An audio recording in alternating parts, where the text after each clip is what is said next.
Que a paz do Senhor Jesus Cristo esteja conosco hoje e sempre.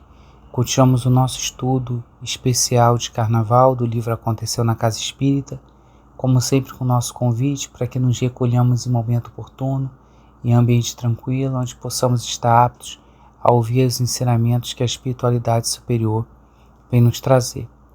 Vamos então fechar os nossos olhos, elevar o nosso pensamento a Jesus, nosso irmão maior, e através dessa imagem de Jesus tão próximo a nós, agradecer ao nosso Pai por todas as bênçãos que nós recebemos, pelo lar, pela família, pela saúde, pelo alimento material, pelo alimento espiritual, por tudo, Pai, que você nos concede, pois sabemos que em tudo a prova do Teu amor, há sinal da Tua misericórdia.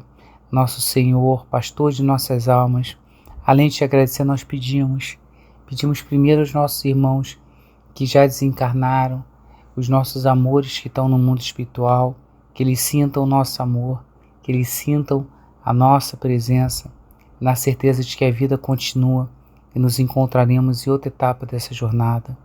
Ilumina, Pai, os nossos amores conosco a caminho, mostrando a eles a importância da família, dos valores morais acima dos valores materiais, do amor, da bondade, da caridade, do equilíbrio.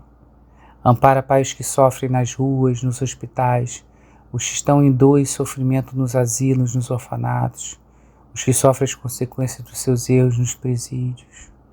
Ampara e ilumina em especial, neste carnaval, os nossos irmãos desencarnados em desequilíbrio na zona umbralina, os nossos irmãos encarnados ainda, também em desequilíbrio.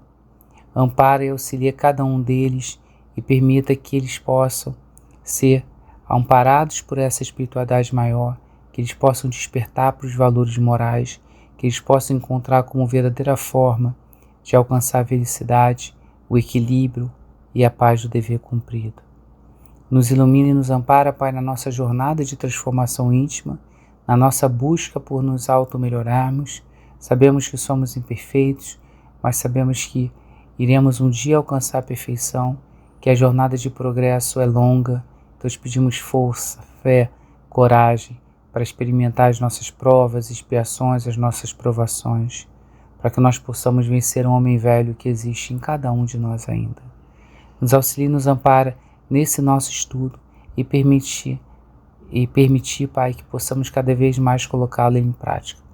Em nome de Ti, Deus, em nome de Jesus, em nome dessa espiritualidade superior, nós pedimos para podermos iniciar os trabalhos de hoje. Assim seja, damos graças a Ti. Continuamos então nessa obra que é do médium Emanuel Cristiano, que nasceu em São Paulo, que ainda na infância manifesta a mediunidade e na adolescência começa a educação mediúnica e faz esse trabalho de psicografia desde o ano de 1993. Essa obra em específico é trabalho do espírito de Nora, uma das primeiras cristãs. Ela aparece para o médium com uma palma, que é símbolo do martírio, em uma das suas mãos, e o livro vem nos mostrar um pouco dessa atuação obsessiva que os desencarnados fazem sobre os trabalhadores e frequentadores da casa espírita, como uma tentativa de desmontar o trabalho no bem. Mas também mostra, como sempre, a ação dos benfeitores espirituais, que em nome de Jesus vem amparar e vem auxiliar. O próximo capítulo que nós estamos estudando, Estimulando a Vaidade, como mostra a imagem, visa justamente mostrar esse flanco, visa justamente mostrar essa falha moral que permite que os espíritos inferiores possam nos influenciar, né? Então, o plano de Júlio César, na aula anterior, como nós vimos, tinha sido bem executado. O marido, né, o seu Boaventura, da nossa querida Márcia, ele tinha participado lá da reunião no templo religioso, onde o líder religioso, sobre a influência de um espírito inferior e sobre a influência do próprio Júlio César, acaba instigando ele ao fanatismo e acaba instigando ele ao ódio contra o espiritismo, fazendo com que ele naturalmente fique mais hábil a estar sujeito a essa influenciação do Júlio César e que acabe inebriado por suas palavras, ampliando a situação de desequilíbrio no lar, infernizando cada vez mais a Márcia e tirando ela cada vez mais da sua disposição para o trabalho, sendo a Márcia uma trabalhadora afetuosa e equilibrada, ela vai encontrar no lar uma série de dificuldades que não vai permitir ela concentrar ou não vai permitir ela se dedicar ao trabalho do bem com calma. Só que a infiltração continuaria para além da Márcia Boaventura, né? A infiltração continuaria agora no trabalho de assistência espírita, não só no trabalho de atendimento fraterno. Então eles iriam fazer surgir a concorrência e disputa entre os trabalhadores do passe, entre os fluidoterapeutas. E isso seria através de determinadas pessoas que eles já sabiam quais seriam os públicos-alvos, porque já haviam alguns trabalhadores na casa que estavam sendo acompanhados de obsessores. Ou seja, alguns tarefeiros já estavam adentrando na casa espírita com esses obsessores. E a questão é, como é que eles então adentram na casa espírita com os obsessores se existe uma proteção espiritual? A proteção espiritual é contra os ataques feitos à própria instituição, os ataques feitos ao trabalho do bem. Naturalmente, os obsessores vão adentrar na casa espírita com os trabalhadores e frequentadores, até porque é oportunidade de tratamento para eles, até porque é oportunidade de evangelização, até porque também é oportunidade de prova para cada um dos trabalhadores e frequentadores. Então nós já tínhamos ali na fluidoterapia alguns trabalhadores, alguns tarefeiros que já tinham seus obsessores que naturalmente adentravam na casa espírita com eles, né? E aí, obviamente, eles iam utilizar justamente os tarefeiros do grupo que já eram obsediados e que já estavam propensos à fofoca, que já eram contra tudo, que já desejavam mudar a qualquer coisa que estivesse acontecendo na casa. Em especial, dentre esses irmãos que já estavam desequilibrados, né, eles utilizariam aqueles fluidoterapeutas, aqueles passistas que atuam ali acreditando que possuíam um dom de cura, que estavam achando que eram capazes de curar as pessoas. E aí os obsessores iam criar um simulacro, né?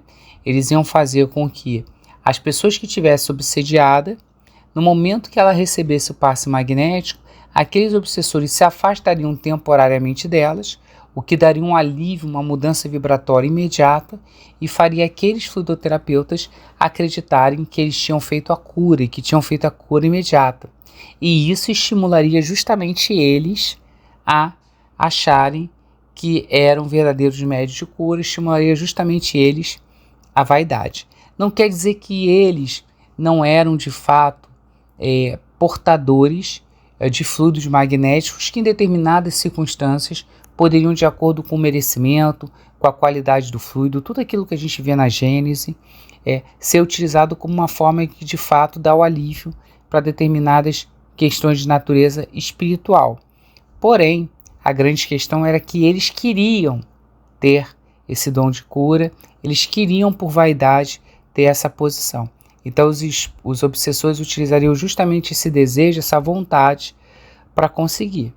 E aí, uma vez que fosse feito esse simulacro da cura, essa aparente cura, muitas pessoas então iriam buscar justamente esses fluidoterapeutas, e isso é criar uma desorganização do trabalho, porque alguns fluidoterapeutas que teriam supostamente curado seriam mais buscados, outros não.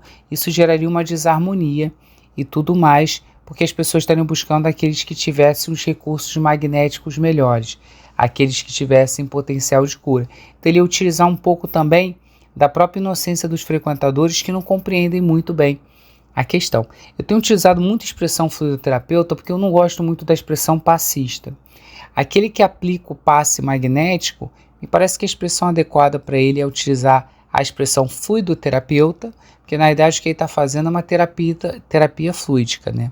Em alguns momentos você também vão me ouvir falar ou me referir a eles como médium, porque em alguma medida o nosso passe quase nunca é só magnético, é quase sempre magnético espiritual, porque há sempre uma certa interferência entre os espíritos no momento do passe magnético, o que torna o passe efetivamente quase sempre um passe fluido magnético, não só fluídico, né? Então, o Júlio César informa esse grupo que eles em algum momento vivenciar um certo desconforto psíquico, porque eles estão adentrando dentro da casa espírita, então ali também há espíritos bons, e os espíritos bons que estão ali iam estar emanando vibrações superiores que iam fazer esses espíritos inferiores se sentir, de certa forma, desconfortável. E esse desconforto seria justamente por esse fluido ser de uma qualidade melhor, serem fluidos que emanam amor, serem fluidos que emanam equilíbrio. E como esses espíritos estão desequilibrados, eles iam encontrar um certo contraste entre essa qualidade fluídica ali com eles, mas que eles deveriam de qualquer forma evitar contato com esses espíritos, porque esses espíritos superiores iam tentar auxiliá-los, iam tentar desvirtuá-los da sua finalidade, e não era o que a espiritualidade inferior queria. Então, como está aí na imagem, né, o fluido quase sempre ele é magnético espiritual, porque sim, o fluidoterapeuta doa uma parte do seu próprio fluido para a pessoa, mas quase sempre a espiritualidade está ali, ou não concedendo, mas pelo menos reparando os fluidos doados, né? As entidades superiores já sabiam do plano, dessa infiltração programada que seria feito pelos agentes da treva, e como nós vimos na aula anterior, eles já estavam preparados a permitir que eles adentrassem, porque seria uma oportunidade, obviamente, de teste de fé e de valor para os encarnados e de evangelização para os próximos desencarnados, que eles sabiam que alguns desses espíritos eles conseguiriam de alguma forma também desmontar do trabalho do mal. Então eles vão permitir a entrada livre desses espíritos, mas vai ser uma entrada monitorada, ou seja, eles estão interferindo na casa espírita sem saber que os espíritos superiores estão vendo eles e controlando eles e afins. Como nós vimos também em diversas outras obras, né, como o padrão vibratório desses espíritos é superior em relação aos inferiores, eles não enxergam esses espíritos no mundo espiritual, ou seja, a visão do espírito no mundo espiritual tem a ver justamente com a qualidade desse espírito, né, com o padrão vibratório que ele possui, com a elevação desse espírito. Então o espírito inferior não tende naturalmente a perceber de forma evidente pela sua visão o espírito superior, a não ser que esse se aproxime e deseje se tornar evidente para ele, né? E aí quando os malfeitores chegam no trabalho, eles ficam um pouco assustados porque eles encontram um padrão vibratório muito equilibrado.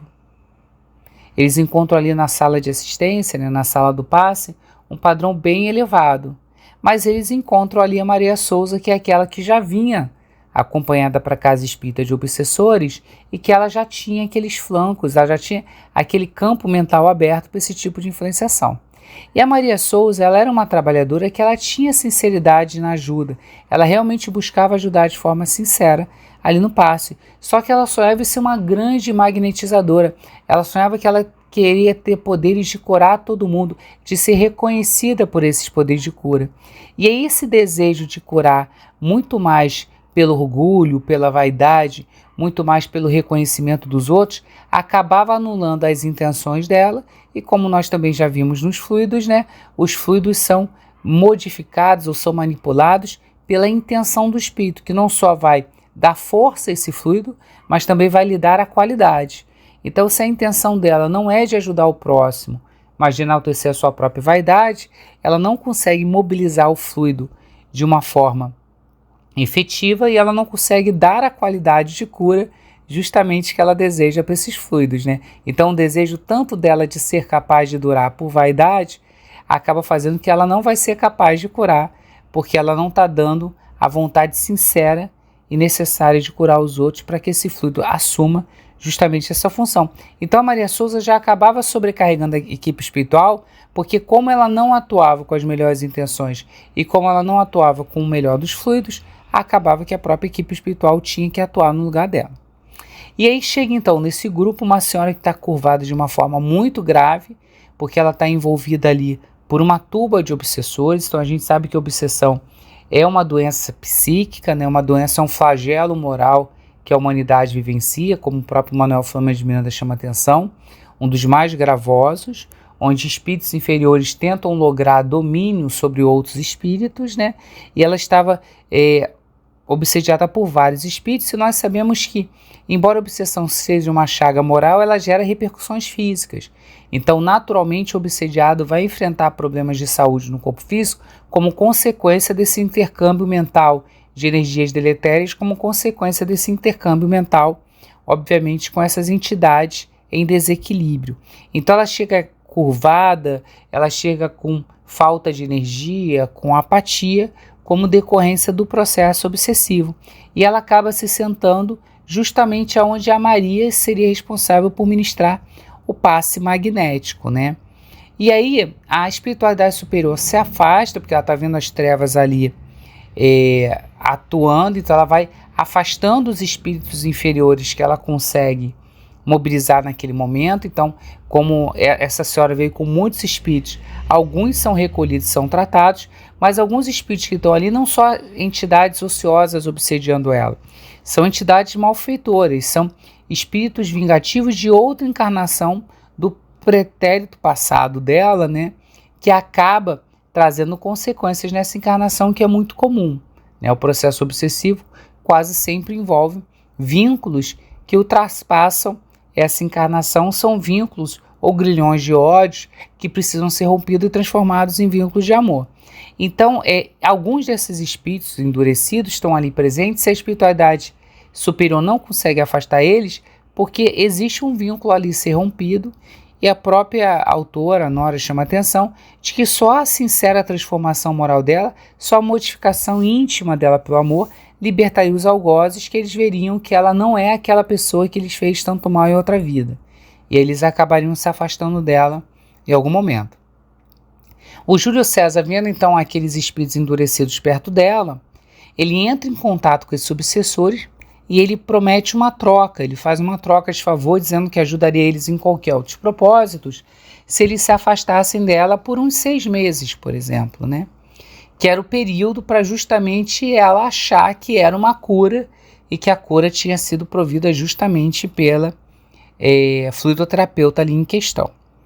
Então, naquele momento, ele pede um afastamento temporário desses espíritos endurecidos. Eles aceitam sob a troca de favor de que ele concederia mais espíritos para ajudar a atormentar ela. Então, geralmente a gente acha que a gente tem um obsessor, 2. Vemos que em alguns casos são muitos e muitos espíritos influenciando ali, o que torna um tratamento muito mais difícil e de longo prazo, como diz o Manuel Flamengo de Miranda também. E aí aqueles espíritos se afastam para poder criar esse embuste, para poder criar essa ilusão de que eles vão se afastar pela cura do passe, quando na verdade estão se afastando de novo por esse embuste, por essa organização aí das trevas.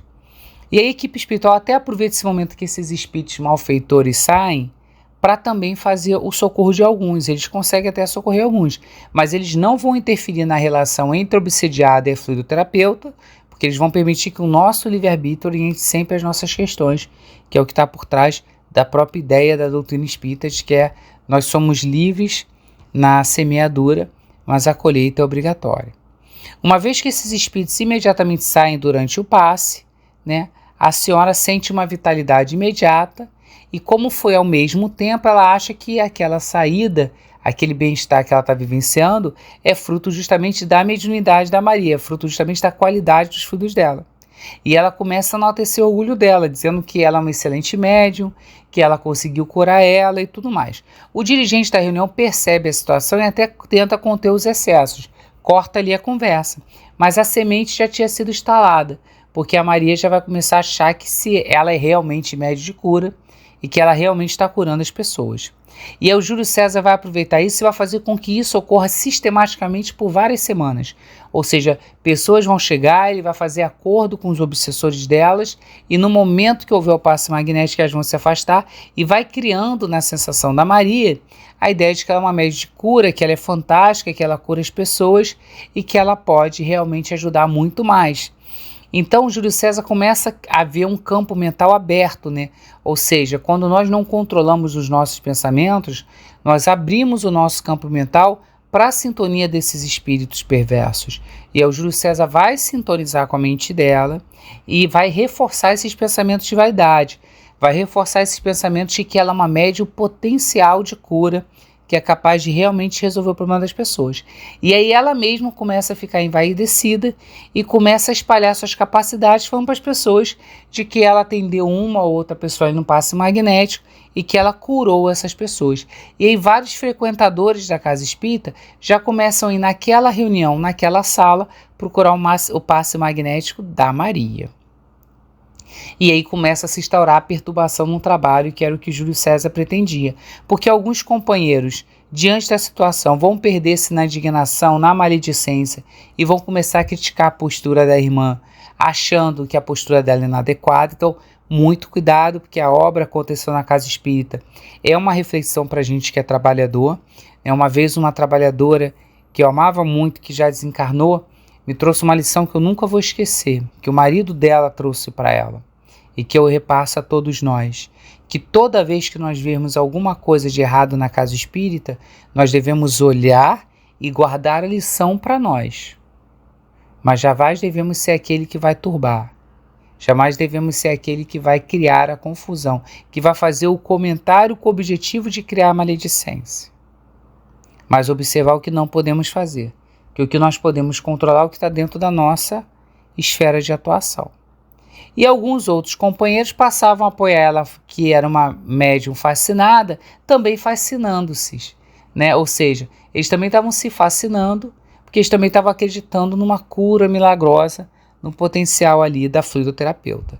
E aí Júlio César fica satisfeito que a dúvida tinha sido lançada. Como sempre, a espiritualidade estava acompanhando tudo, estava respeitando o nosso livre-arbítrio e estava vendo a oportunidade para que nós pudéssemos colocar em prática o que nós aprendemos, aquilo que nós estudamos, né? Bem, no próximo capítulo, Intervenção Superior, né, a equipe de Júlio César já se sentia muito fortalecida, porque afinal já tinha atuado ali no caso da Márcia Boaventura e começado a desmontar o trabalho de atendimento fraterno, e já estavam ali no caso da Maria, começando a influenciar o trabalho também de ali atendimento mediante a fluidoterapia. Então eles decidiram em atacar um grupo mediúnico. Porém, quando eles vão tentar atacar aquele grupo mediúnico, eles são barrados na porta por alguns espíritos bons, né? Era um grupo de trabalhadores que era equilibrado, e por eles serem um grupo de trabalhadores equilibrados, eles já tinham um amparo naturalmente. Então aqueles bons espíritos se aproveitaram também para impedir qualquer interferência ali no trabalho mediúnico, né?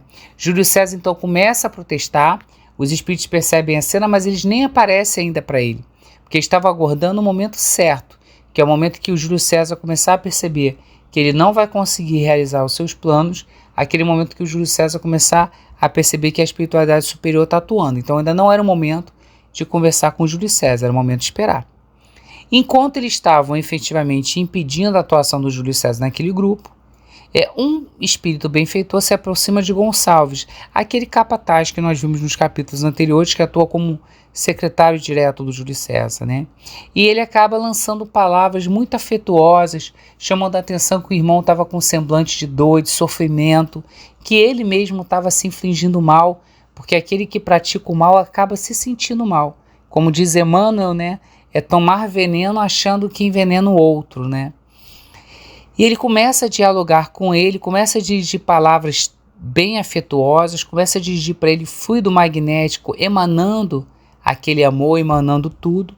E essas tenras vibrações em torno do Gonçalves, que não recebe elas inicialmente, acaba gerando um choque magnético tão forte que ele dá uma sensação de cansaço. E ele acaba adormecendo. Nós já vimos isso lá no estudo Nas Fronteiras da Loucura, que o espírito pode se adormecer se ele estiver em estado de desequilíbrio, para que ele possa se restaurar, reparar o equilíbrio espiritual dele. E ele acaba então sendo socorrido, e como o grupo era um grupo equilibrado, ele acaba sendo socorrido e trazido pelo dirigente espiritual para se manifestar naquele próprio ambiente fluídico, ou seja, para ser atendido justamente naquele ambiente. Então eles começam a preparar os médios que estejam mais adequados para isso, eles começam a organizar os trabalhos para que houvesse o primeiro atendimento ali do Gonçalves. Como nós vimos também na Fronteira da Loucura, o atendimento poderia ocorrer todo no mundo espiritual, mas o contato do espírito com o fluido magnético animalizado do encarnado é um contato salutar, porque se por um lado nós estamos mais próximos deles nos padrões vibratórios, então é muito mais fácil eles estarem mais suscetíveis a nós do que a outros espíritos superiores, porque eles estão muito afastados deles ainda, e nós também somos inferiores, só estamos numa posição um pouquinho melhor. Então o contato com a gente é um contato um pouco melhor, que facilita esse trabalho, facilita de fato esse auxílio. O contato com o fluido magnético animalizado também do médium, se o médium estiver equilibrado, ajuda a reparar o perispírito, ajuda também a manter a harmonia daquele irmão. E aí começa-se a comunicação, o Gonçalves está muito agitado, ele diz que está sendo sequestrado, que ele vai ser torturado pelos inimigos, ou seja, ele repete o discurso que Júlio César vinha falado há muito tempo, que esse grupo de suposto benfeitores vai torturar eles, vai prender eles, vai tornar eles injustiçados, que não vai deixar eles atuarem dentro do legítimo direito que eles têm de cobrar as pessoas que eles precisam cobrar. E o espírito está extremamente descontrolado, mas a médium era uma médium educada, ou seja, uma médium disciplinada. Aquela que não é só que fez educação mediúnica, mas que conserva a prece, o equilíbrio, que faz efetivamente todas as ações necessárias para que a atuação mediúnica seja feita de forma pacífica, de forma equilibrada. E o dialogador, inspirado pelaquela espiritualidade superior, começa a atuar sobre o Gonçalves, começa também a conversar com ele, né? E aí o Gonçalves, em algum momento, torna claro ali para os trabalhadores daquela sala, e torna claro também ali para a espiritualidade, que a sua missão naquela casa é destruir a casa espírita. E nós que somos trabalhadores na casa espírita, às vezes recebemos na reunião mediúnica, né? Quem trabalha como médium dialogador sabe o que eu estou falando, né? Mensagem do espírito dizendo que estou aqui para destruir a casa. E às vezes as pessoas não levam muito a sério, achando que é só um espírito fazendo ameaças, mas às vezes é um trabalho arquitetado. Então vigilância sempre contra esse tipo de comunicação também. E aí ele começa a se enaltecer de novo, começa a se exaltar, e aí o dialogador já não está sabendo muito como atuar diante da situação, então a entidade respeitável se aproxima do dialogador e passa a intuir ele, né, para que ele peça ajuda do nosso irmão Jesus Cristo. Naquele momento que ele pede ajuda ao nosso irmão Jesus Cristo, né, ele consegue acalmar ali o Gonçalves, e algumas entidades que estão na tela, exatamente como na imagem de fundo, projetam numa tela fluídica a última encarnação do Gonçalves, e nós vemos que Gonçalves, na última encarnação, usava as posições dele de poder, como homem, em relação às mulheres mais fragilizadas, as mulheres ingênuas que ele tinha relação e obrigava elas a fazer aborto, e usava as relações dele de poder, que ele tinha, por exemplo, ali na empresa que ele trabalhava para dominar funcionários. Então, quando Gonçalves desencarna, ele vai parar no mundo espiritual e os obsessores vêm cobrar dele efetivamente a dívida dele, né? Vem efetivamente cobrar dele, já que ele oprimia tantas pessoas, a opressão agora em relação a ele. E aí o espírito de Nora mostra pra gente que ele se sujeita a um processo de hipnose, onde ele passa a esquecer, né, da sua atuação nas outras encarnações, também está lá nas fronteiras da loucura, que a hipnose é o instrumento de controle mental que o obsessor naturalmente usa contra qualquer obsediado. Então, se um obsessor desencarnado quer tornar um encarnado viciado em alguma coisa, ele vai naturalmente usar mecanismos de hipnose, então ele vai usar mecanismos de telepatia, de transmissão de pensamento e depois de fixação mental e controle, exatamente o que a hipnose faz, né? Mas também é um instrumento utilizado entre desencarnados, onde um desencarnado pode obsediar outro desencarnado e tornar ele um instrumento do mal, um sicário do mal, que é o que aconteceu aqui com Gonçalves. Ele foi explorado pelos seus obsessores, né? E aí o diálogo prossegue sob a influência desses benfeitores espirituais, e aí o Gonçalves sai emocionado daquelas palavras afetuosas, daquelas palavras tão carinhosas de amor que ele recebeu, e tanto que na parte em que os irmãos liberam ele, ele fala: vocês não vão me prender, não vão me torturar, não vão me fazer mal. E os irmãos falam que não, que só desejam um bem para ele, só desejam que ele se sinta amado e afins, né? E aí, embora ele saia emocionado, o orgulho e a vaidade dele é muito forte. Imagina, um espírito assim que está transitando em faixas de desequilíbrio há tempos, né? E aí ele não, naquele momento, né, ele ainda não se transforma, mas a semente ali do bem foi instalada em relação a ele. E o último capítulo do nosso estudo de hoje, né, é verificando os resultados, né? E nesse capítulo, a espiritualidade inferior também vai atingir um outro grupo de trabalho, dessa vez buscando uma afinidade um tanto irregular entre dois trabalhadores ali, né? Mas antes disso, o Gonçalves então sai pelos corredores da casa espírita desnorteado, acaba encontrando Júlio César, noticia o que ele passou. Júlio César não mostra compreensão, então olha de novo também um puxão de orelha para gente. O espírito superior sempre compreende ama, respeita, entende. Só que não entende, julga, critica o espírito inferior. Júlio César não aceita o que ouviu, faz uma reprimenda para ele, falou que ele já tinha orientado eles, que eles não deviam prestar atenção nesses espíritos, que não deviam dar aso a eles, que a partir de agora o Gonçalves ficaria afastado deles e estaria sempre na presença do Júlio César, para o Júlio César estar vigiando ele, né? E aí quando o Gonçalves meio que titubia, né, mesmo que mostra que já não está com tanta intenção assim, depois daquele diálogo, o Júlio César promete a ele uma promoção, uma melhora para ele dentro da organização. Nota, na outra encarnação, o Gonçalves, ele era um homem que tinha muito poder em uma empresa. Então o Júlio César usa aquilo que ainda envolve muito ele, a vaidade, o orgulho, a promoção. E o Gonçalves acaba aceitando continuar ali trabalhando com ele, acaba ali ficando junto daquele núcleo, né? Júlio César, enquanto isso, noticia ele que encontrou uma outra equipe, né? Já que aquela equipe que eles tentaram ali tocar a espiritualidade superior, protegeu, bloqueou a atuação deles, que era uma equipe equilibrada, eles acharam uma outra equipe mediúnica que estava trabalhando na casa, em que eles estavam desequilibrados 2 membros, né? Que era o Sérgio Queiroz, que era o dialogador, ou seja, aquele que vai conversar com o médium durante o trabalho mediúnico, né? E a Soraya Barreto, que era médium. E eles perceberam que os dois estavam trocando pensamentos sexuais. Lembra, os espíritos se ligam por afinidades. Então, no mundo espiritual, os nossos pensamentos são muito claros, evidentes. O fluido cósmico universal transmite os nossos pensamentos que são captados. Os pensamentos superiores são captados pela espiritualidade superior. Os nossos pensamentos inferiores são captados pela espiritualidade inferior.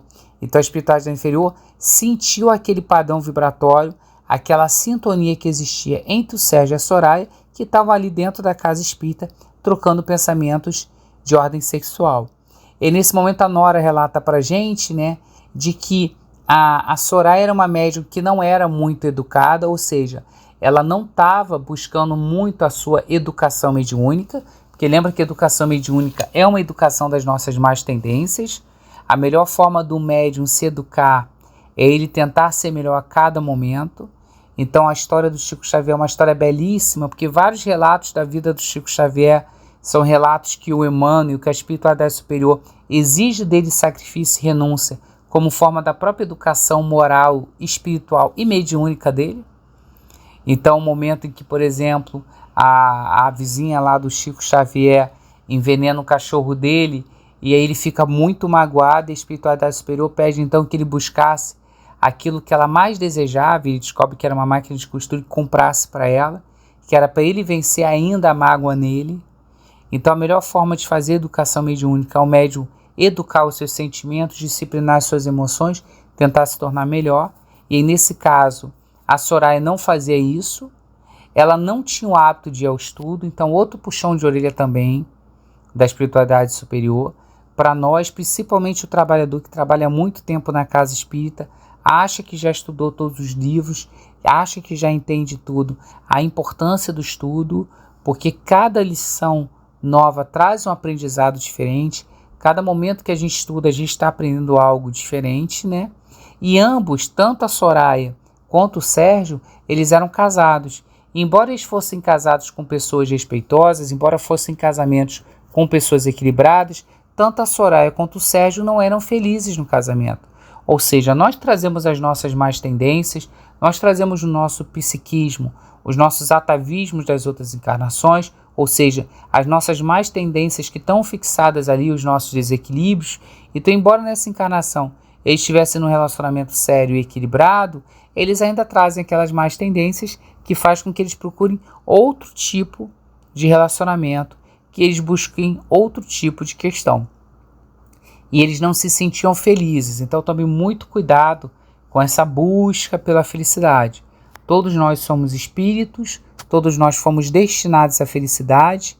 A felicidade vai ser alcançada com a nossa plenitude, né? Quando o espírito alcançar de fato a sua plenitude moral, a sua plenitude intelectual, ele vai ser feliz. Mas nós não devemos esquecer jamais que ainda somos espíritos muito materializados, acabamos buscando a felicidade nas coisas materiais, nas volúpias das sensações, do prazer, e que isso é um campo propício para intervenções ou interferências magnéticas, mentais, de espíritos obsessores, né? E aí, como eles não se sentiam felizes e estavam pensando em relacionamentos de forma desequilibrada, eles abriam brecha para os obsessores, e não era só para os obsessores atuar na vida particular deles, mas como eles eram trabalhadores na casa espírita, interferindo no trabalho. Por isso que voltamos à introdução do livro, que nós somos responsáveis enquanto trabalhadores também pelo que acontece na casa espírita, que somos nós que iremos perturbar ou não o trabalho da casa espírita. Então, como os dois se mantinham uma afinidade de intenções, os dois estavam infelizes no casamento e estavam buscando realizar a volúpia deles, e um pensava no outro, eles acabavam se ligando mente a mente, então eles não trabalhavam direito na reunião mediúnica, porque ela não estava aberta a se ligar efetivamente aos espíritos que ela precisava se ligar para fazer o trabalho enquanto médium, e ele não conseguia sintonizar também com os trabalhadores da seara espiritual que estariam ali amparando e atuando nele enquanto dialogador. Então, quase sempre, como eles estavam desequilibrados, eles eram isolados, ou seja, é formado um campo fluídico, magnético mesmo, que isola aquelas duas pessoas daquele campo fluídico que já existe na reunião, que é um campo fluídico protetivo, para que atuem somente os espíritos ali que vão efetivamente participar da reunião mediúnica, né? E os espíritos superiores tentavam auxiliar o caso dos dois irmãos, trazendo sempre mensagens sobre a importância do comportamento moral adequado, sobre o casamento ter o objetivo nobre de unir almas na afetividade, no companheirismo, mas quase sempre essas mensagens eram ignoradas pelos nossos dois irmãos. Então o Júlio César, né, ele acaba conclamando a atuação dos seus trabalhadores para eles invadirem aquela reunião mediúnica e eles interferirem na atuação daqueles dois trabalhadores, né, exaltando ainda mais o desequilíbrio deles e desequilibrando o trabalho. E aí alguns seguidores deles já mostravam uma certa preocupação pelo que tinha ocorrido na outra sala, que quando eles foram atuar, a espiritualidade superior não permitiu que eles atuassem, né? E aí quando eles mostram essa preocupação, o Júlio César acaba sendo, vamos usar a expressão grossa, né, sendo infeliz nas suas palavras, e ele acaba ameaçando eles, dizendo que eles tinham que fazer, que senão iam ver a ira dele. E o Gonçalves começa a olhar para aquela cena e perceber a diferença de tratamento. Porque se a todo tempo a espiritualidade superior é tanto essa inimiga, por que ela é tão afetuosa, carinhosa? Por que ela é tão consoladora? E eles que são os justiceiros, os corretos e afins, por que é sempre mensagens de ódio, é sempre ameaças e afins, né? Então ele começa a notar a diferença de tratamento e aquilo já começa a mexer um pouco aqui com o Gonçalves, né? E aí o Júlio César chama para esse trabalho específico dos dois irmãos Elvira, que era um espírito que estava com a psique ainda um pouco desequilibrada, né? Então ele ainda se manifesta como uma entidade feminina, que exalta uma sensualidade muito forte, e ele chama justamente ela por isso, porque como é um espírito que era desequilibrado no campo das emoções, esse espírito ia atuar ali em razão dos dois, atuando no psiquismo, na psique, na mente dos dois, para garantir o descontrole das emoções e inflar pensamentos e sentimentos de amor desequilibrado entre os dois. Ia deixá-los eles tão desejosos um do outro, né? Tão fascinados um para o outro, a ponto que eles iam perder a razão para viver aquela paixão, iam querer viver aquele sexo desequilibrado, consumir aquele amor ali dos dois, né? Entre aspas, e aquilo ia acabar turbando o trabalho e acabar gerando um escândalo que ia atrapalhar ainda mais as atividades da casa. Então, muito cuidado, né? Quantas pessoas não têm essa paixão, esse magnetismo sexual, emocional, que ela não consegue explicar, e aquilo dali muitas das vezes são causados por espíritos, muitas das vezes, tá? São causadas por espíritos inferiores para garantir o processo obsessivo, né? Júlio César, então, pede que o Gonçalves apresente como é que está o relatório dos demais trabalhos. Aí o Gonçalves começa explicando que o esposo da senhora Márcia Boaventura já foi atingido e aquilo já vai começar a gerar repercussões no atendimento fraterno, né? Que lá a Maria já está sendo atingida também pela atuação do Júlio César, já está começando a gerar uma animosidade entre os fluidoterapeutas e também então já está gerando ali o desequilíbrio no trabalho de socorro espiritual. que aqui eles já iam estar atingindo os 2 trabalhadores casados para estimular o adultério como uma forma também de atingir a reunião mediúnica, mas que além disso a equipe espiritual do mal já estava fazendo outros trabalhos. Então, por exemplo, um dos entrevistadores, né, das pessoas que trabalhava no atendimento fraterno junto com a Márcia Boaventura, se afastou do trabalho sob a influência deles, né? Eles instigaram ele a fazer uma terceira faculdade como uma forma de melhorar a vida material, de ter um emprego melhor, de ter mais recurso. Então ele passa a estudar à noite na faculdade e deixa de fazer o trabalho. Então os espíritos obsessores até brincam, né? Que o mundo espiritual perde um trabalhador do bem e o mundo material ganha mais um acadêmico inútil, porque ele já tinha formação, já tinha o salário dele, não tinha necessidade daquilo, né? 5 expositores da Casa Espírita também tiveram promoção no emprego, e a promoção no emprego significa menos tempo para o trabalho, então eles teriam que se afastar do trabalho, então a gente tem que ter muito cuidado, que a gente vive no mundo material sim, precisamos das nossas necessidades materiais, mas nós temos os nossos compromissos espirituais, e se o trabalho chega a nós, o primeiro beneficiário somos sempre nós, que é a oportunidade de trabalhar, de corrigir, a possibilidade de nos tornar melhores, né? 3 dirigentes do grupo mediúnico pediram licença, porque os familiares ou estavam com problema de saúde, ou pediam para viajar, ou faziam alguma coisa justamente para turbar a atuação desses espíritos, né? Os eruditos, né? Aqueles que conhecem muito a doutrina, né? Que tem muito a palavra bonita na boca, mas tem pouco amor, né? Que tem muito conhecimento, muita vaidade e pouca humildade. Também iam ser mobilizados pela vaidade para dizer que o trabalho do estudo estava todo errado, para reformular todo o trabalho do estudo na casa, que também seria um escândalo. Então também um cuidado com a gente, né? O objetivo de qualquer trabalho na casa espírita é nos tornar moralmente melhores, né? Como diz a frase de um grande trabalhador espírita e autor espírita, o professor Marcos Demário, né? O mundo já tem muitos livros, mas falta muito amor. Então o estudo é para nos despertar, para nos fortalecer moralmente, não para nos tornar verdadeiros sábios da doutrina.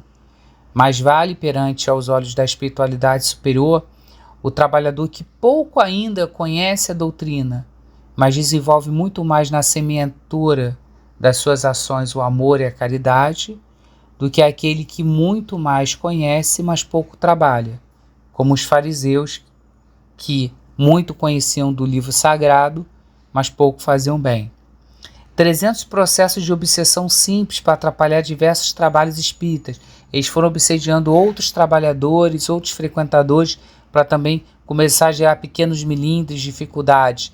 Nas obras assistenciais, né, no assistencialismo que a Casa Espírita faz para as famílias carentes, como já estava com dificuldade financeira, pouca gente doando, eles envolveram todo mundo com pessimismo, com a ideia de que não ia receber o dinheiro, que eles não iam conseguir fazer o trabalho, né? Na promoção beneficente, né, ou no trabalho também de assistência que a Casa Espírita faz, eles pegaram alguns trabalhadores que não estavam estudando, isso não pode existir, o trabalhador só pode trabalhar na Casa Espírita se estudar, porque ele precisa conhecer a doutrina, para justamente não cair nessas armadilhas. Ele ia pegar os trabalhadores fora do estudo e estimular cada vez mais a brincadeira, e aí aquela brincadeira boba ia virar uma maledicência, a maledicência ia virar um melindre, e o melindre ia desmontar o trabalho, né? No grupo dos estudos ia estimular os participantes que fossem contestadores, aquela pessoa que levanta no meio do estudo e questiona porque acha que sabe mais do facilitador, e talvez até saiba, né? A pessoa que acha que conhece tudo da doutrina, para que ela transformasse a aula num amplo campo de discussão teórica, em vez de chamar a atenção à importância dos valores morais do estudo para a gente, né? No coral, eles iam atingir também, chamando a atenção da necessidade de renovar as músicas, de buscar músicas mais modernas e afastando cada vez mais as músicas das músicas que divulgassem o espiritismo. Assim como no teatro, que ia estimular cada vez mais com que as peças fossem traduzidas sem muito rigor doutrinário, que fossem colocados aquilo que se chama no teatro de cacos, né? Que fossem colocadas frases, passagens que dessem tons cômicos, ou que tentassem dar um tom mais jovial à peça, mas que na realidade estava se afastando da doutrina e estava desinformando. Ou seja, o trabalho estava ocorrendo em todas as frentes perante a casa espírita e forçando cada vez mais dos frequentadores, mas principalmente dos trabalhadores, o cuidado e a advertência.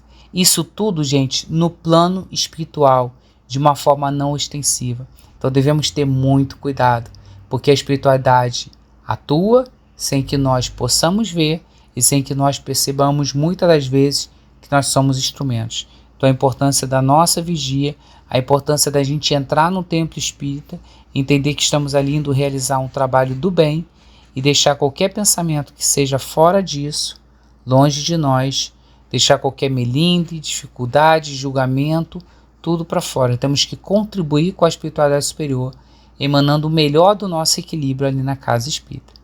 E com essas lições valiosíssimas, encerramos tudo de hoje, elevando o nosso pensamento de novo a Deus e agradecendo a oportunidade, agradecendo a Jesus, nosso governador espiritual, por tanto amparo que Ele faz ao nosso globo terrestre, agradecer ao Espírito de Nora por essas lições valiosas que ela traz através do médium, também fazendo com que ele seja envolvido na sua mediunidade, no seu trabalho no bem por esse concurso dos bons espíritos.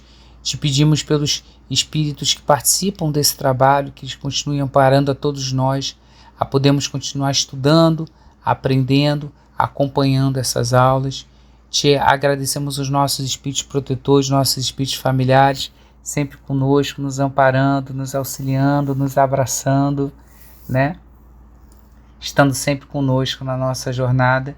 E em nome de todos esses espíritos, em nome de Ti, Deus, encerramos tudo de hoje, te pedindo que nos ampare, nos auxilie, nos acompanhe sempre, auxilie os nossos irmãos e irmãs em desequilíbrio nesse carnaval, para que eles possam também ser amparados, serem despertados, e pedindo com a sua graça, pedindo, Pai, com toda essa espiritualidade superior, que possamos continuar o estudo dessa obra em momento oportuno. Assim seja, damos graças a Ti.